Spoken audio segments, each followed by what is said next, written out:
sini saya akan menjelaskan peta masalah dan peta konsep terkait dengan case yaitu shock anafilaksis. Untuk peta masalahnya yaitu Andi, seorang remaja laki-laki berusia 15 tahun untuk dengan keluhan utama itu sesak nafas. Riwayat penyakit sekarangnya yaitu mengalami sesak nafas dari 14 menit setelah melakukan injeksi antipiretik melalui jalur IV. Pasien tampak sangat lemas, dapatkan wajah bengkak dan terdengar suara mengi dari nafasnya. Repeatednya itu 9 bulan yang lalu mengalami bercak merah gatal, batas jelas dengan bercak kulit pucat bagian tengahnya yang muncul bersamaan dengan bibir bengkak dan tenggorokan gatal. Andi sering mengeluh hidung berair, bersin dan hidung buntu yang terjadi hampir setiap hari. Dia menderita gangguan tidur saat dia berusia 10 tahun atau 5 tahun yang lalu. Tenggorokan gatal setelah minum paracetamol 9 bulan yang lalu. Andi berobat ke poliklinik dengan keluhan utama gatal merah dan bercak batas gas dengan warna kepucatan di bagian tengah berlokasi di sekujur tubuhnya. Untuk riwayat pengobatan tidak ada. Untuk riwayat penyakit keluarganya yaitu ada kedua orang tuanya menderita asma intermittent dan saudara perempuan dan ibunya memiliki urtikaria yang telah diketahui sebabnya. Untuk pemeriksaan laboratoriumnya itu untuk hematologi HB-nya 14,8, WFB-nya 8.000, PLT-nya 200.000. Untuk hitung jenisnya basophil 5%, eosinofil 8%, bonnya 9%, segmennya 49%, limfositnya yaitu 32%, monositnya 2%, untuk urinnya dalam batas normal. Lalu pada kasus ini didiagnosis yaitu pasien terkena shock anafilaktik dengan tata laksana yaitu evaluasi airway, breathing, circulation, dan status mental. Injeksi epinefrin dengan pengecekan aquades 1/1000 dosis 0,1 mg melalui 1/1000 hingga 0,3 mili untuk anak-anak secara intramuskular setiap 5 menit sesuai kebutuhan. Epinefrin 1/1000 dengan dosis 0,1 mili dan 1 mili normal salin. Pengenceran kasus anafilaksis yang tidak membaik setelah pemberian epinefrin intramuskular dengan dosis 0,01 sampai 0,5 ml.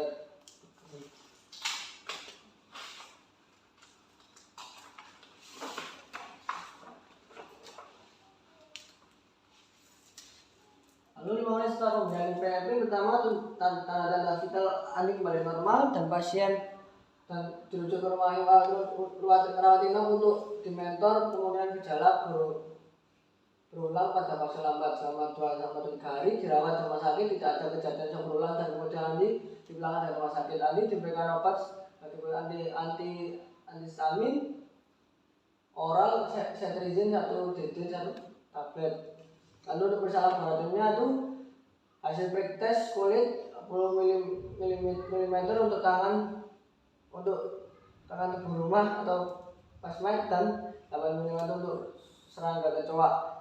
Temuan lainnya hemoglobin dalam batas normal, airnya dalam batas normal, total IG-nya itu 32 IU. Pemeriksaan radiologi tanpa obesitas pada sinus pranasal. Untuk epilognya itu lesi kulit menghilang dalam waktu kurang lebih 24 jam. Bibir dan tenggorokan sembuh setelah 2 hari pengobatan. Lanjut, untuk peta konsepnya itu dimulai karena pasien terpapar dengan alergen. Alergen sendiri bisa didapatkan dari makanan, obat-obatan, suhu, dan udara. Di kasus ini pasien alergi dengan obat yaitu paracetamol yang mengakibatkan terjadinya reaksi hipersensitivitas. Alergi di kasus ini merupakan bagian dari reaksi ini yaitu respon imun yang berlebihan terhadap suatu antigen. Reaksi hipersensitivitas merupakan reaksi imunologi yang terdiri dari fagosit, granulosit, APC, limfosit T, dan limfosit B. Untuk fagositnya itu leukosit yang berperan dalam sel kekebalan dengan fagositosis atau menelan protein atau neutrofil dan makrofag. Lalu untuk granulositnya yaitu jenis leukosit yang lebih berperan dalam proses fagotosis yang merupakan kemampuan sel darah putih untuk memakan kuman atau bibit penyakit akibat infeksi. Lalu untuk APC-nya itu berfungsi untuk menyajikan antigen kepada sel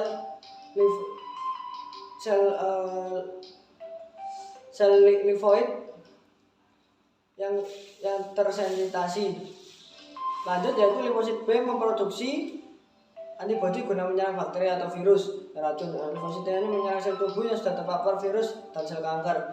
Lanjut, reaksi yang ditimbulkan oleh sel kebahan tubuh ini berlebihan dan di mana meliputi imunoglobulin, yaitu IgE. Imunoglobulin itu sendiri ada satunya, yaitu monomer IgE, IgD, IgE.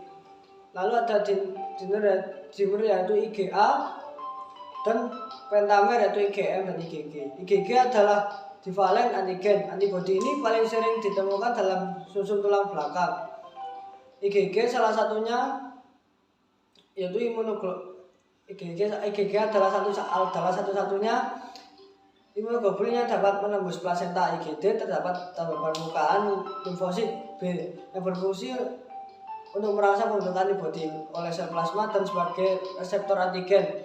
IgE sangat berguna untuk melewati infeksi parasit cacing dan sebagai perantara pada reaksi hipersensitivitas tipe 1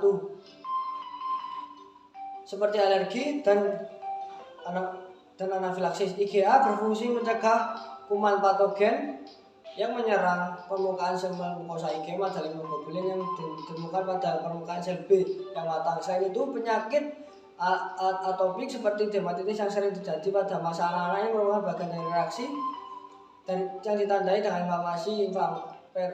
inflamasi pleuritas, lesi eksematosa, shock anafilaktik, dan jadi karena hepatitis tipe 1. Untuk gambaran klinisnya dari shock anafilaktik ini yaitu ada kasus sensitivisasi, yaitu antigen masuk dan ditangkap oleh sel imun, difagosit, dipresentasikan ke sel TH2. Sel B terangsang bentuk IgE. Lanjut, fase aktivasi pada papan kedua yaitu interaksi IgE pada permukaan mast dan basofil, berubahnya membran sel mast dan basofil, pelebaran mediator histamin sitokin. Ketiga, ada fase efektor, yaitu timbulnya dampak klinis akibat dari degranulasi patofisiologi terbentuknya urtikaria dan angedema setelah degranulasi. Mediator seperti histamin, sitokin, dan kemokin pelepasan mediator tersebut terjadi adanya degranulasi sel mast akibat rangsangan atau peramparan dari algen yang mengakibatkan vasodilatasi dan meningkatkan permeabilitas kapiler, sehingga terjadi transudasi cairan setempat yang secara klinis tampak edema lokal setelah eritema. Urtikaria adalah reaksi vaskular kulit yang berwarna kemerahan atau pucat akibat edema interseluler. Angioedema adalah pembengkakan dermis dalam jaringan subkutan. Kemudian dilakukan uji lab berupa prick test atau tes kulit. Jumlah leukosit yang berupa S0V serta total serum IgE. Uji lab ini berfungsi untuk mengetahui adanya alergi dalam kasus ini. Diperlukan hasil tes kulit berupa alergi tungau, debu, rumat, atau serangga. Kemudian pada jumlah leukosit didapatkan S0V meningkat yang menandakan adanya alergi, serta pada serum didapatkan IgE dan total yaitu 320. Untuk gejala klinis dari urtikaria angedema yaitu pembengkak bawah permukaan kulit. Kemudian untuk terapi dan penata laksananya yaitu hindari alergen reseptor. Kemudian gejala klinis dari shock anafilaktik yaitu bisa berupa bersin dan sesak nafas, gatal, kemerahan, hipotensi. Terapi dan penata laksanaannya yaitu airway, breathing, circulation, dan epinefrin. Lalu pencegahannya berupa melakukan tes alergi untuk menghindari alergi, gunakan penangkal serangga. Dan prognosis dari pada kasus ini yaitu Dubiat Bona itu cenderung baik. Untuk BHP-nya yaitu dokter memberikan untuk benefitnya yaitu dokter memberikan pelayanan yang terbaik pada pasien dengan melakukan analisis, pemeriksaan fisik, dan pemeriksaan labor penunjang untuk mengetahui diagnosis yang tepat. Lalu ada normal vision, yaitu seorang dokter harus memberikan tindakan yang tepat dan benar dalam menangani pasien. Jika bukan kompetensinya maka akan dirujuk ke dokter yang lebih ahli. Untuk autonominya itu setiap dokter menghargai setiap keputusan dari pasien. Untuk justice-nya yaitu dokter memberikan pelayanan yang pelayanan sama yang sesuai dengan kondisi pasien. Lalu untuk PHOP-nya yaitu untuk yang pertama air promotion. Untuk air promotionnya yaitu memberikan penyuluhan kepada masyarakat tentang penyakit anafilaksis baik dari penyebab dan pencegahannya. Lalu untuk safety protection-nya yaitu menghindari segala sesuatu yang menyebabkan alergi. Misalnya yaitu karena obat-obatan, makanan atau dan yang lain-lain. Untuk yang diagnosis dan problem treatment-nya itu melakukan penanganan pertama yaitu melakukan pertolongan pertama yang benar. Kemudian menghubungi tim bantuan medis agar dibawa ke fasilitas kesehatan terdekat untuk diberikan penanganan yang tepat. Lalu untuk disability limitation-nya yaitu melakukan pengobatan yang tepat dan juga melakukan break test. Lalu untuk rehabilitasinya yaitu mengupayakan kesehatan pasien dengan mengedukasi menjaga pola hidup yang sehat dan menghindari penyebab alergi. Sekian dari saya, Wahirun Ijin Nasrul Mustaqim. Assalamualaikum warahmatullahi wabarakatuh. Om Santi Santi Om. Salam Nabi Salam kita.